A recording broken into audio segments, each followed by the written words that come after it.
Walters is open for lunch Monday through Friday. Walters opens at noon for lunch, midday baseball watching, and even the occasional European soccer match. So if you find yourself around the ballpark during the day, make sure you walk on over to Walters. Thursday's another jam-packed day at Walters. The Nats are playing in the afternoon, and then the Wizards have a must-win game at night. You and your friends can come check out the beer wall with tons of options, including many local drafts. And the pitch, Soto swings and belts one to deep right field. This is down the line. This is way back. Going, and gone. Goodbye. Off the scoreboard down the right field line. A home run for Juan Soto. Bang! Zoom goes Soto with his fourth of the year. Boy, we've been waiting to see that. 421 feet, the estimated distance. Looking to get the inning started here in the seventh. The pitch. Swing and a miss. The ball gets by Contreras to the backstop, and Turner is going to reach first. The throw gets by into right field, but it's backed up there by the right fielder Bryant. So, are they calling Turner out? They're calling Turner out for the Trea Turner rule. Are you kidding me? And Davey Martinez is going to come out and argue this with Chris Conroy, saying that Turner was illegally running down the path, and now Davey is running himself through the bag, and he's been tossed out of the game. Davey Martinez is ejected, and he is about sick of that rule. He's mimicking what Turner did. He's picking the base up out. He's going to pick the base out a la Lou Piniella, and he slams it down. He slams the base and kicks the base. Davey Martinez. Wow. Hand to the belt, the kick and the pitch is in there. Strike three called. Duffy couldn't pull the trigger on a fastball at 93 miles an hour. And take a deep breath, a curly W's in the books. I am beside myself now with this whole out of the baseline thing. I really am. I think it's awful. And welcome to Nats Chat for Thursday, May 20th, 2021, along with Nationals insider Mark Zuckerman of MASNsports.com. I'm Al Galdi, host of the Al Galdi podcast. A wild day and night for the Nationals in Chicago on Wednesday, but the Nats do win a 4-3 victory at the Chicago Cubs in Game 3 of a 4-game series. Just the fifth win in 15 games for the Nats, who get to 17-22 on the season. Nats overcome Max Scherzer lasting for just 5 innings. Nats overcome Brad Hand struggling in the bottom of the ninth. Nats overcome Victor Robles leaving the game due to a right ankle injury. And the Nats overcome Davey Martinez being ejected. You know, I was a little worried about Davey, Mark, because he was having a hard time getting the first base bag out of the ground, but he eventually got there, and then he tossed it, he spiked it, and then he kicked it, and it ended up being an all-time moment from Davey. I was hoping that he was going to pull a full Lloyd McClendon and just take the base with him all the way down the dugout steps and literally steal first base, which I think has only been happened one time before. Lloyd McClendon of the Pirates back in the day. That was an epic rant from him, and his post-game comments were even more epic as he did not hold back on his feelings on the interference call and rule, which once again got Trea Turner. Trea didn't hold back. He held back a little bit, but he made his voice known as well on it. I mean, so much happened in this game and on this day. It's pretty remarkable how much we have to go through here, and it's just yet another crazy day and night at Wrigley Field for the Nationals, who have had a ton of these over the years in playoff series, walk-offs, you name it. Every time they go to Wrigley Field, something happens, and this one is high up on the list now for crazy days at Wrigley. Do you think Randy Knorr considered assisting Davey and trying to yank first base out of the ground, or you think Randy was like, no way am I doing that. This is Davey's moment. He's got to figure this out on his own. I think the most underrated part of that was if you watch Randy as he's like sort of like just backing away, not saying anything, not getting involved at all. Hey, this is your job here, Skip. You handle this however you want. I thought that was great. Game 6 of the World Series, when Davey's veins are popping out of his neck and he's going after the umpires and Chip Hale is trying to restrain him, that's as animated as I've ever seen him. This was pretty close. This was right up there and in a different kind of way. And it's just all the frustration of this call happening to them over and over again, and specifically to Trea Turner, that I think put him over the edge. And he made it clear he does not like this rule, and he does not think that it should be applied the way it is continued to be applied.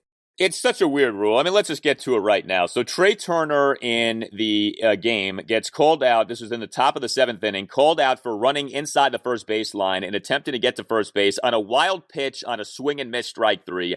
Turner gets called out despite literally running straight down the first base line, and then the throw going behind him Davey comes out to argue, is immediately ejected for walking onto the field of play. So the ejection made sense. You can't do as Davey did and walk onto the field of play like that. But of course, Davey then got his money's worth. Ripped first base out of the ground. Like I said, it took a few seconds. Then spiked the bag, then kicked the bag. And it was a near facsimile of what went down in World Series Game 6. Now, tell me if I'm wrong on this. It seems to me that the rule, if you read it, and it's tedious, it's onerous, we're not going to go through like it line by line, but the rule is that it's not that the runner is out if he runs inside the first baseline. It's that the runner is out if he runs inside the first baseline and in doing so interferes with the fielder taking the throw at first base, except that the batter runner is permitted to exit the 3-foot lane by means of a step astride, a reach or slide in the immediate vicinity of first base for the sole purpose of touching first base. So, it's not just where you are, it's if where you are is interfering with what's happening.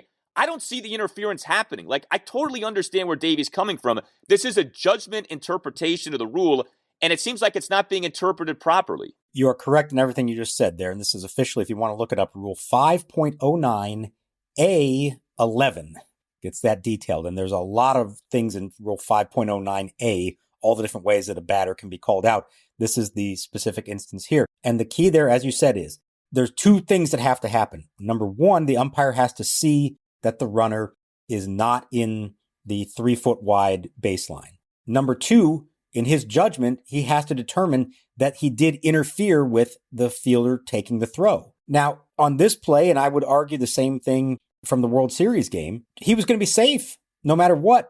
He had reached the base at the point that the ball got there. And in this one, and Trey brought this up as well, he said he thought this one was even worse than the World Series call. And I think I agree, because the throw was so far offline that it didn't matter. It ultimately did not matter. There was no way the play could be made. And I think what their argument here is, in addition to just the simple idea of run straight at first base, wherever that takes you, that's the baseline. You're doing nothing wrong to do otherwise. But the second part of it is that it's rewarding catchers and sometimes pitchers for making bad throws. And we've even heard of cases where they're instructed, go ahead and purposely throw the ball at the runner to get the call. And that's totally not in the spirit of how this should work. If the runner would get there no matter what, then the catcher, the defensive team, should not be rewarded by just saying, okay, well, I'm going to purposely throw the ball poorly to try to incite the call. That's wrong. Everybody in baseball hates the rule. I don't know why it hasn't been changed, because it comes up enough, obviously. And maybe Davey's words after this game will help convince somebody that something needs to be done. I'm really surprised it wasn't changed after World Series Game 6 in 2019. And I have seen this thing out there of well, don't blame the umpires. They're just abiding by the rule. No, they're not. They're not interpreting the rule correctly. As we just said pretty clearly, it's not just where you're running. It's if where you're running interferes with the first baseman trying to receive the throw. That's not happening with Trea Turner. He could not have been more of a saint with the way he ran the base paths on that play, and yet he still gets called out. I just couldn't get over that. I guess the bright side to all of this is the Nats won both games, and neither play ended up really factoring in to either win. I mean, that World Series game, that was Game 6, that was a 7-2 win at the Houston Astros. And, of course, on Wednesday night, the Nats do end up winning. Ends up being close, thanks to Brad Hand, who we'll get to.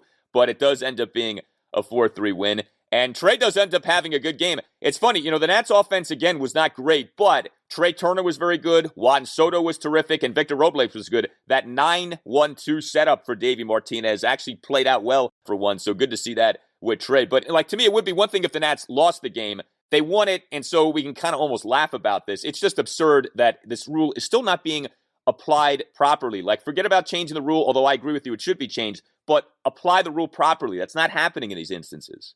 Yeah, no, you're right that they won both these games, but it wouldn't have taken much in either case for change. And remember, in the World Series, Anthony Rendon saved the day with the home run right after it. And then obviously Steven Strasburg pitching into the 9th inning of an elimination game. And in this one, they won this game by the skin of their teeth. And there were plenty of opportunities late where they could have added on to their lead, and they did not. Some of that, was the fault of guys making outs with runners in scoring position, of Juan Soto getting caught stealing in a spot that I didn't think it was necessary to try to steal. But the interference call did impact that.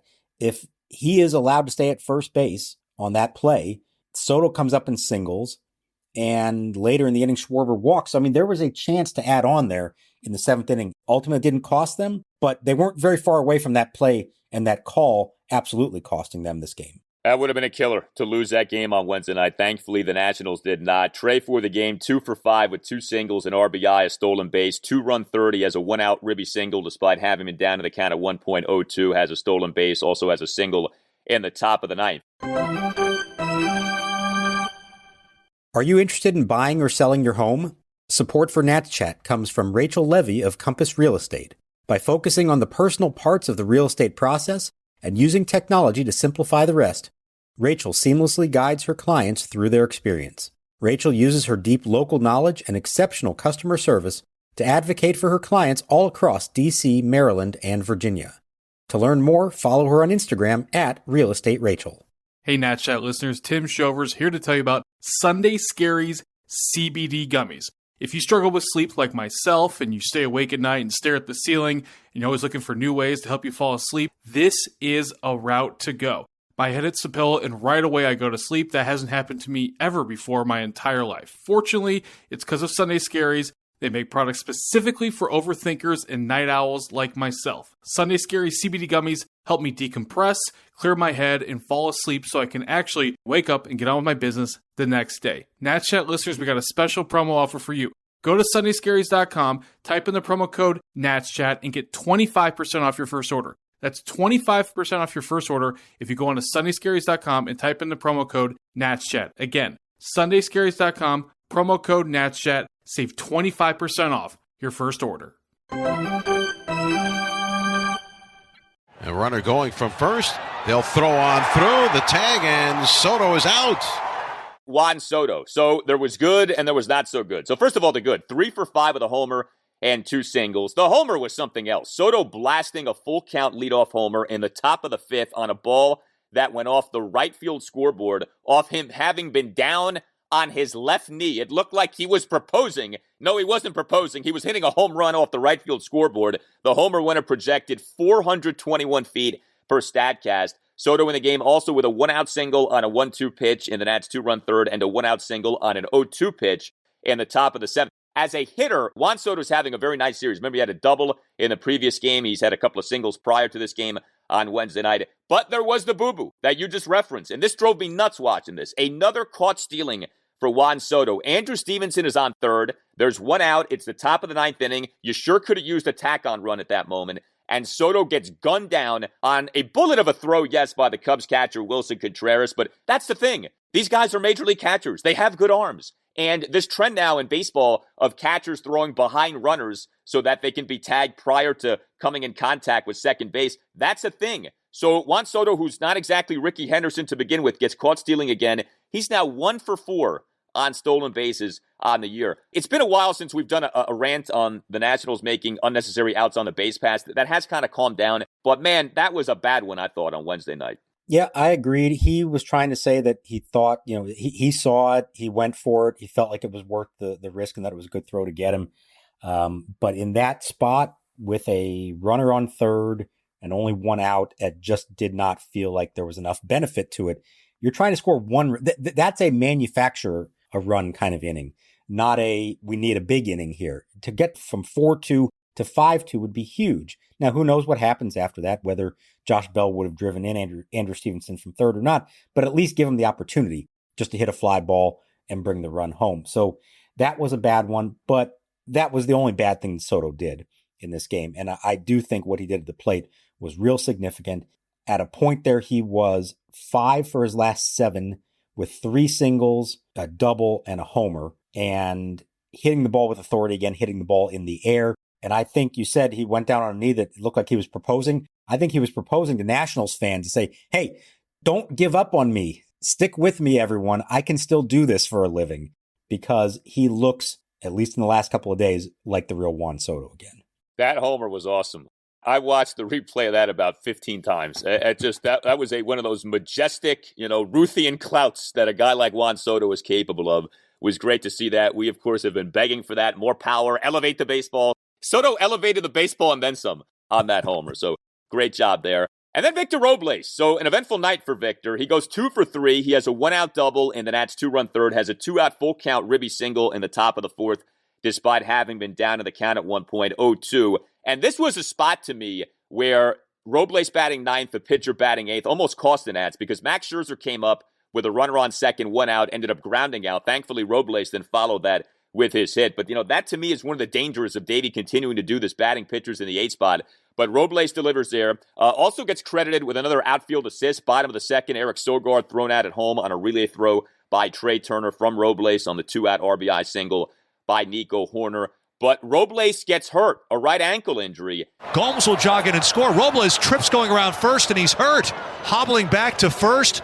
They're telling him that he was going to walk off the field. Randy North says stay on the base. And I saw what you tweeted after the game. We don't know anything for sure, but it sounds like this could end up being something that costs Robles some time. It could. They said they were going to give him x-rays afterwards, and I was curious that it was x-rays and not MRI. X-rays suggest a bone, a fracture. Davey, I asked him, he tried to play it off and just say, hey, we just want to be sure about this because it did act up as the game went on. I would imagine even if the x-ray doesn't show any kind of fracture that they are going to want an MRI at some point.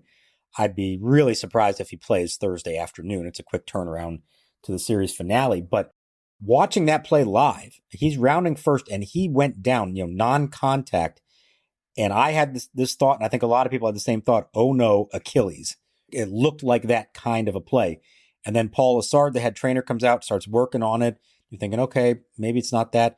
And then all of a sudden, Robles gets up and starts not only walking it off, but jogging it off.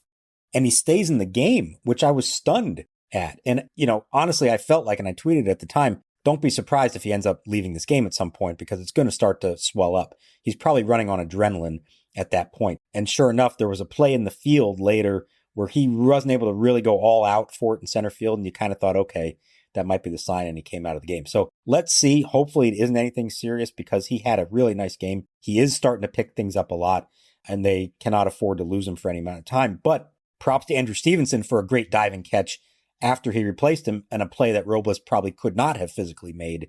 So that wound up helping them a lot in what proved to be a one-run game.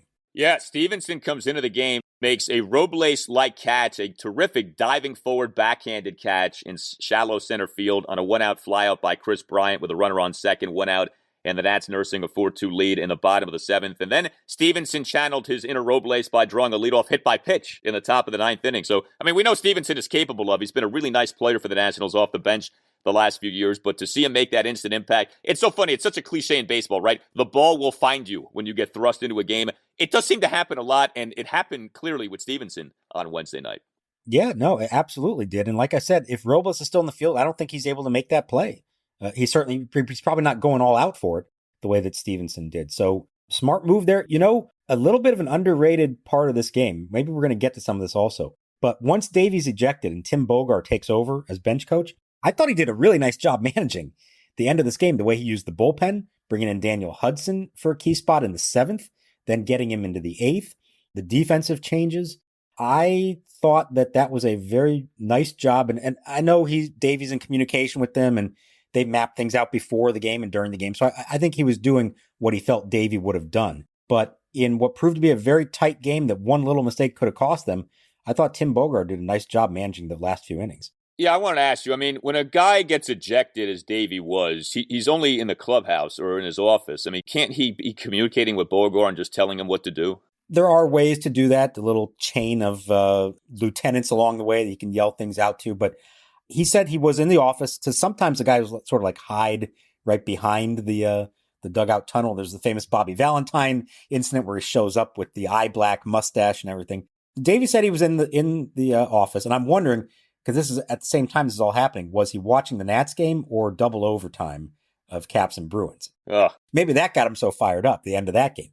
But no, he insists he was watching on TV, and he said that, he and Bogart, this is what happens with the bench coach. They're involved in every decision. So before the game, they have a plan for how they think it might go. And during the game, they talk about things. So I don't know if there was an explicit directive for him to do anything late in the game, or if he was just doing what they probably already had discussed.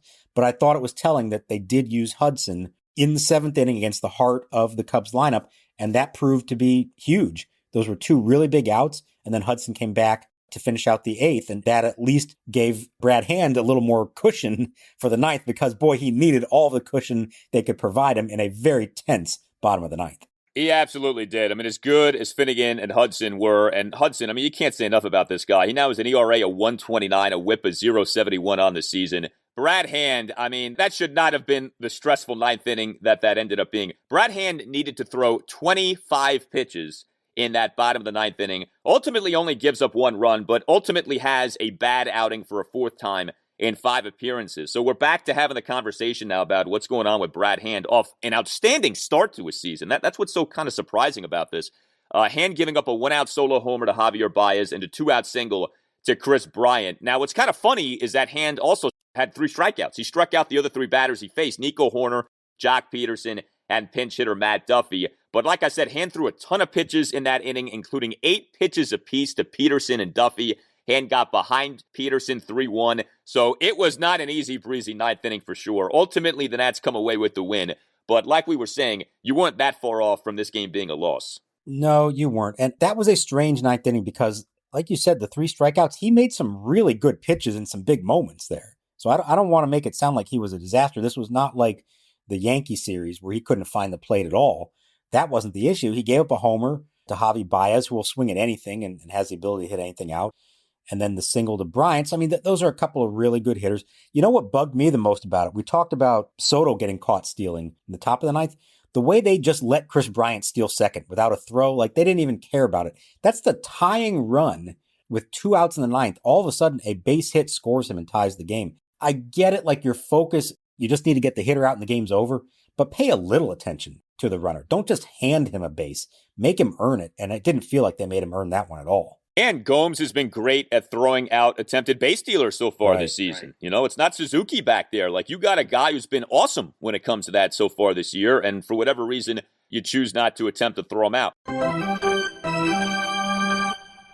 Hey everyone, Al Galdi here to tell you about FanDuel. So we've all had that dream, right? Tie game, bottom of the ninth, bases loaded. Well, on FanDuel Sportsbook, you get more than one shot to swing for the fences because FanDuel is letting you place your first bet risk-free. That's right, new users get up to $1,000 back in site credit if your first bet doesn't win, and it only gets better from there. Once you have an account, you'll have access to same-game parlay insurance all season long. That's up to $25 back in site credit each day if your same-game parlay bet falls one leg short. This way you can combine multiple baseball bets for an even bigger win.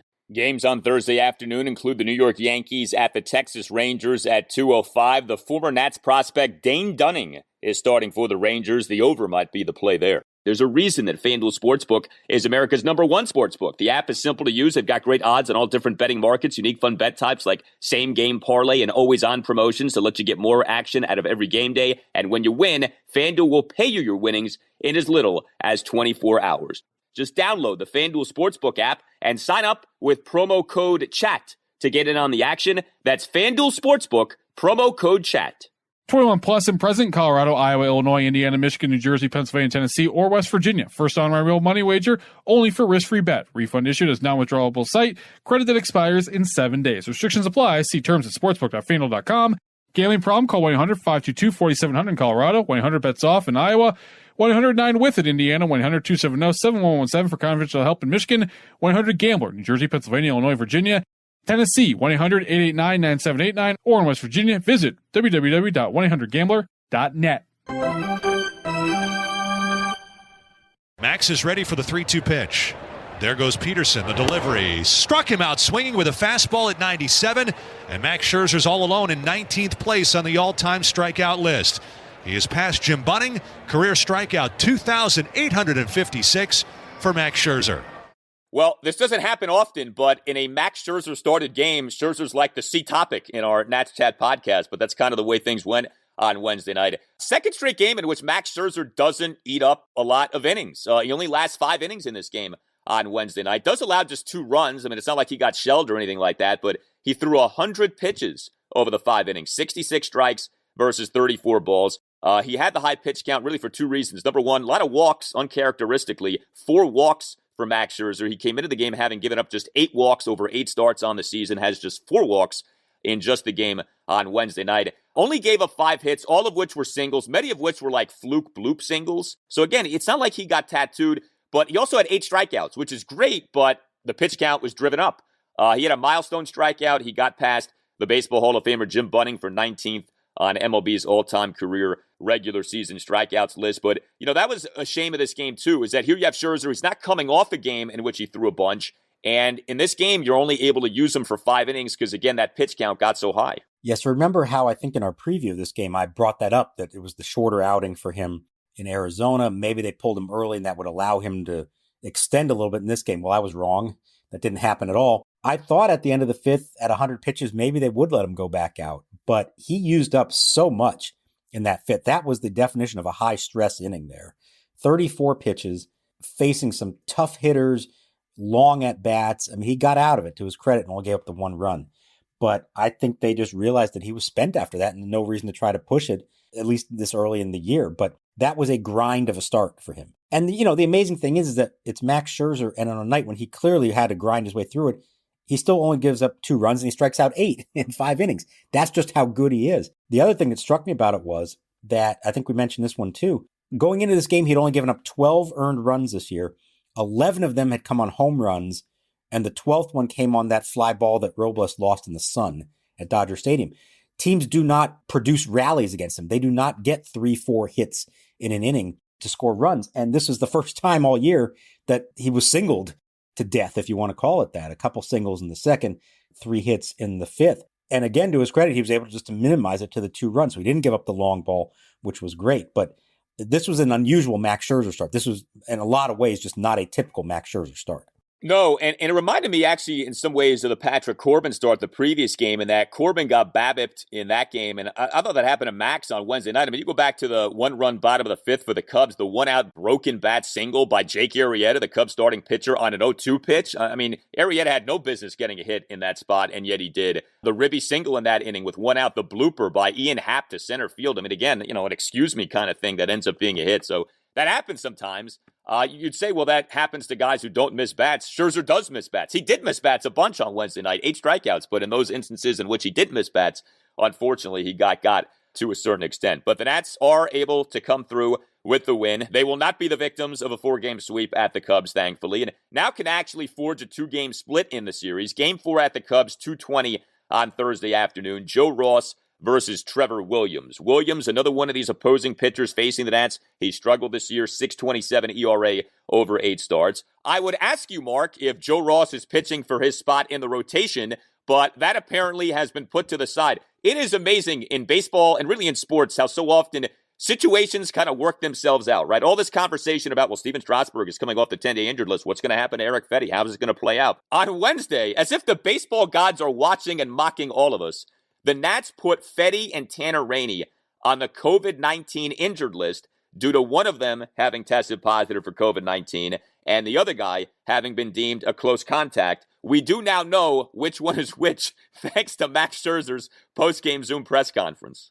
First of all, let me just point out, I think I told you weeks ago when we were trying to figure out, well, who's going to lose their job? What do they do when Strasburg comes back? I said these things always have a way of working themselves out. And they did. Now, it's unfortunate this is the way that it had to work out. Obviously. The good news is Erick Fedde, who, as Max Scherzer ultimately revealed after the game, was vaccinated and tested positive. He is asymptomatic. There is nothing wrong with him aside from the fact that he has tested positive for it. And I'm not going to go off into a whole thing about vaccinations here, but as Davey Martinez said, that's evidence of a vaccine working. It's not 100% to prevent you from getting the virus, but it's pretty close to 100% from preventing you from getting seriously ill from it. And so ultimately, Erick Fedde may have to go on the IL right now, but it doesn't appear that he is in any serious risk to himself or even to others. And that was Max Scherzer's point. And I think the reason that he did out him after the game is that Max is saying the protocol should be different for vaccinated players. They should be allowed to be back out there and not have to go on the IL. Now, the way it does work, it is different than an unvaccinated player, which is now what we are to presume Tanner Rainey is, because Davey said one of them was vaccinated and one was not. The unvaccinated player must sit through the full quarantine. So that's up to 10 days before they can come back, even if they never test positive. The vaccinated player, he still has to test negative, and I think more than once. But if it were to happen within a couple of days, he could be activated and come back. But Max's point is he should be allowed to be out there right now, that they shouldn't have to wait at all because he was vaccinated. He's asymptomatic. By all accounts, he's not transmitting it to anyone else as far as we know. It's a weird situation. Obviously, it's unfortunate. I suppose the timing works out okay for the Nats because it looks like Strasburg can just come back and take his spot on Friday. So a few things. I think Max is right. I mean, if you want to encourage people to get vaccinated, you really should relax these things even more because we know you can do so safely. Otherwise, I think a lot of people will look at this and say, well, Fedde got vaccinated and he still had to miss X amount of time. Although to your point, the protocols are relaxed to at least a certain extent. The other thing, though, would be this. So I don't know, to what extent Max is trying to make a point with this or not, or Davey was. But now we know Fedde got vaccinated, Rainey didn't. And while that maybe makes Fedde look better, it makes Rainey look worse. I wonder if Rainey's happy about this because now I could see him getting some grief from some people of, hey, how come you haven't gotten vaccinated? What's wrong with you? And, where are you coming from on this? So I don't know. I'm kind of like, if I'm Rainey, am I happy about this? That, Davey did say before the game, well, the guy who tested positive got vaccinated, the guy who didn't did not. Then Max after the game says, well, Fedde's the guy who had COVID, so we know Fedde's the one who got vaccinated. Now Rainey's kind of put in a weird spot. But, the other thing, too, is, and I was surprised by this, that Davey in his pregame Zoom presser said the Nats still have not gotten to that 85% threshold. That's surprising. I would have thought that the Nats would have gotten to that threshold by now. For those listening who don't know, 85% is a magic number. If a baseball team's tier 1 personnel, which is basically the players, the coaching staff, and some other key people, are vaccinated, you're allowed to relax a bunch of the COVID-19 protocols. So forget about where you stand on vaccinations and, your politics, whatever. There's a competitive advantage to being vaccinated.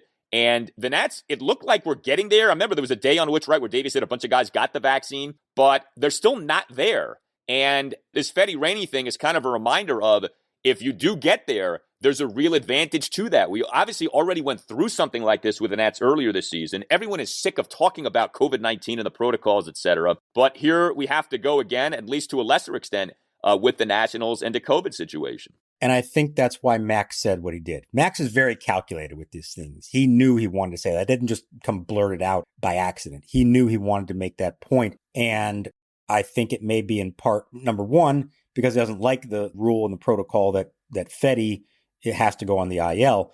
But he may also be sending a message to some teammates, Tanner Rainey being one of them, but obviously there are at least a few others who have been holdouts, to say, hey, even if you don't believe in the vaccines, there is a competitive reason to do this. A bunch of us on the team have gotten it. And if we just get a few more, we can now be in a different position than we were with these protocols. We could be one of, not every team in baseball has reached that point yet. I think 12 was the number so far we've heard who have actually crossed the threshold. So I think there is some internal pressure within the clubhouse from those who got vaccinated to those who didn't, to say, hey, just get it done. It will help all of us. Do it. If you're not going to do it for yourself, do it for the team. And it's a compelling message. I don't know if it'll change anyone's minds, but I think Max Scherzer is obviously the leader of the team, a big member of the union. I think he knew exactly what he was doing and was speaking not just to the public, but maybe to some other people on the team who he's trying to convince to say, go get this thing done. Do it for our sake, not just for your sake. Yeah, I mean, if Davey doesn't say things the way he says things prior to the game, then we don't know about Tanner Rainey's vaccination status. But now we know that, and Max, like you said, saying as he said after the game lets you know that. So, as much as people can look at Fedde one way now, you also can look at Rainey in another way. And I'm interested to see if he gets heat for this or not. It's not really fair to, but, even though, to me, you should get vaccinated. I got it. All the science says that you should. But, the thing of shaming him, I think is kind of an interesting issue. So we'll see where it goes. It stinks that we have to have this conversation again about the Nats in a COVID-19 situation, but such is life in 2021. All right. If you have not gotten your Nats Chat podcast t-shirt yet, do yourself a favor. Get it for you. Get it for someone you know. Big Nats fan, listener to this podcast. The website, natschatpodcast.square.site. It's a great looking shirt. We've gotten a lot of great feedback to this already. Inventory does remain. They are selling quickly, though. But the website is natschatpodcast.square.site. This is a lengthy installment of the show. We do want to get back, though, in future installments to your voice memos. We'll be getting a lot of good ones in terms of your opinions on the Nationals, your takes on what's happening with the Nats, your questions for us on the podcast. Again, just record a voice memo on your smartphone, email it to us, natschatpodcast@gmail.com. And you can always tweet us your thoughts on the Nats at @Nats_chat. All Nationals radio highlights on Nats Chat are courtesy of 106.7 The Fan. For Mark Zuckerman, I'm Al Galdi. We'll talk to you next time on the Nats Chat podcast. First pitch to Turner, and a full swing and a dribbler up the third base side. This is going to be a tough chance. Peacock hurries his throw, and the ball gets away. The ball through Gurriel down the right field line. Gomes is going to head for third and Turner to second as Gurriel's glove got knocked off, and they're going to call Turner out for being out of the baseline. Oh, my. So instead of second and third, they're going to send Gomes back to first, and Turner is out for being out of the baseline. And Davey Martinez is livid at Sam Holbrook. So Turner is out and Gomes goes all the way back to first, and Martinez is steaming, pointing up the line, saying this is where Turner was running, right down the line.